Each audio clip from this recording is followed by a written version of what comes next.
A Picture Book of Jesse Owens by David Adler.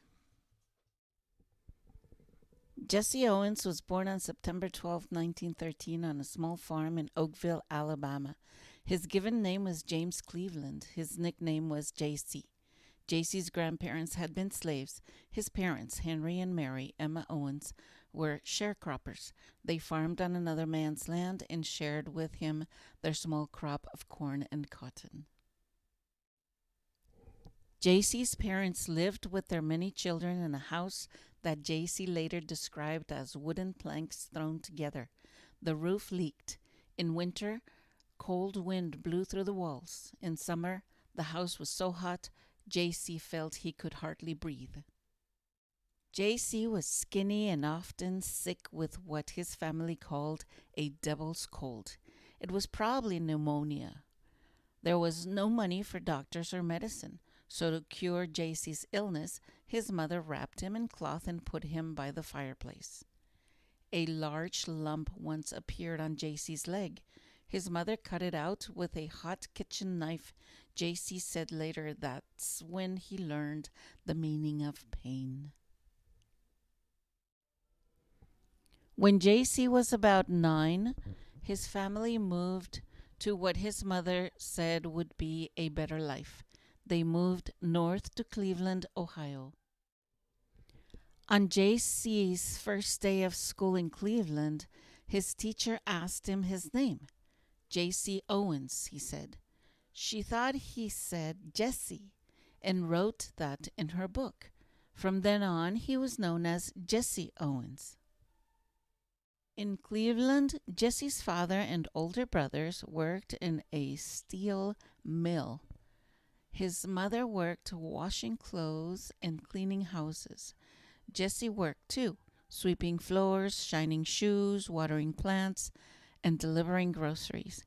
Even with the whole family working, the Owenses were still very poor. In 1927, Jesse entered Fairmount Junior High School. There he met Charles Riley, a gym teacher and coach of the track team. Riley saw Jesse run in gym class and asked him to train for the track team. Because Jesse worked afternoons, he met the coach every morning before school. Jesse felt very close to Coach Riley and called him Pop. Coach Riley taught Jesse to run as if the ground were on fire. He said Jesse should train not just for the next race, but to be the best runner he could be. He told Jesse to always train for the future for 4 years from next Friday. With a lot of work and with what Jesse later called his lucky legs, he ran so fast and with such grace that he was called a floating wonder.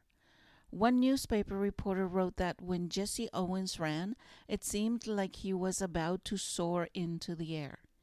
In 1928, Jesse Owens set the junior high school record for the long jump and the high jump. In 1933, he set high school records for the long jump and for the 220-yard dash. He went to Ohio State University and was on the track team there too.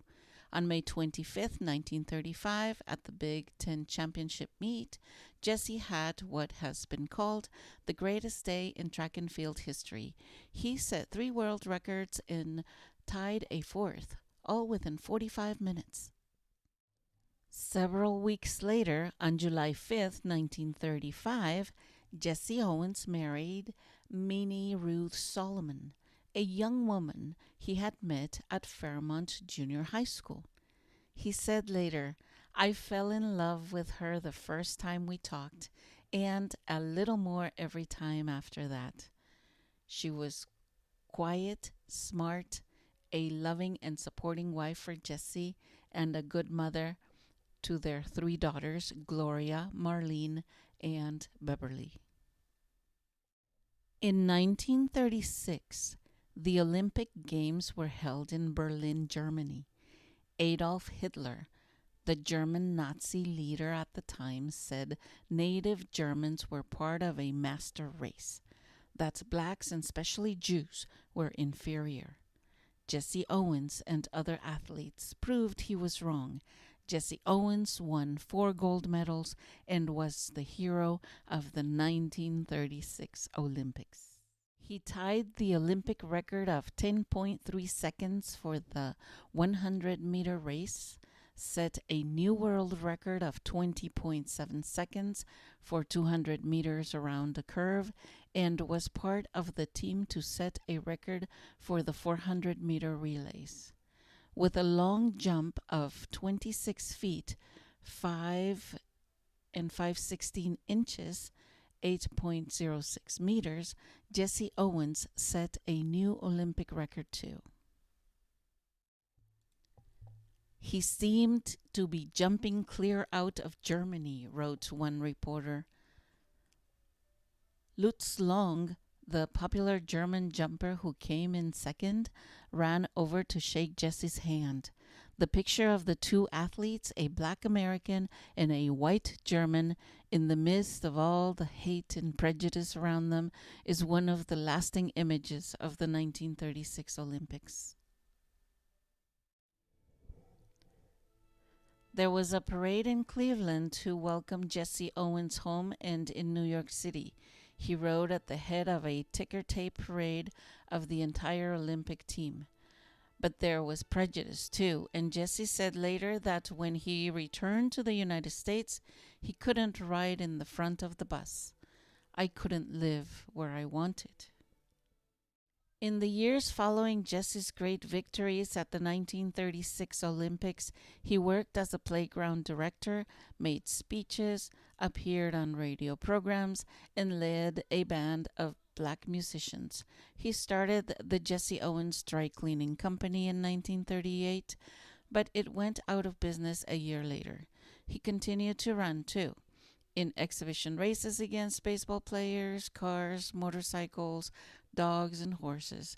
Years later, he wrote that sometimes those races made him feel more like a spectacle than an athlete. But he also wrote, at least it was an honest living. I had to eat. Jesse Owens gave hundreds of speeches on the value of family, religion, and hard work. He was warm and friendly, and audiences loved to listen to him. Jesse Owens also wrote his autobiography and 2 books on issues facing the black community. In the first one, Black Think, My Life as a Black Man and White Man, he wrote, if the Negro doesn't succeed in today's America, it is because he has chosen to fail. 2 years later, in I Have Changed, he seemed more aware of the prejudice blacks faced every day and showed more understanding for those who fought for equality. For many years, Jesse Owens was called the world's fastest human, and he won many awards. In 1950, he was named the all-time greatest track and field athlete by the Associated Press. In 1976, President Gerald R. Ford gave him the Presidential Medal of Freedom. In 1979, President Jimmy Carter gave him the Living Legends Award. Jesse Owens died of lung cancer on March 31st, 1980, in Tucson, Arizona. People all over the world were saddened as they remembered his great victories and his warm smile. The races Jesse Owens ran were over in seconds, but the story of his rise from a poor sharecropper's son to a world hero has inspired young people to dream and to work hard to make their dreams come true. Thank you so much again for listening to my Read Aloud, and remember to like and subscribe. Next are a list of important dates of Jesse Owens' life and some author notes that you can read on your own. You can pause the video for that. Take care. Be well.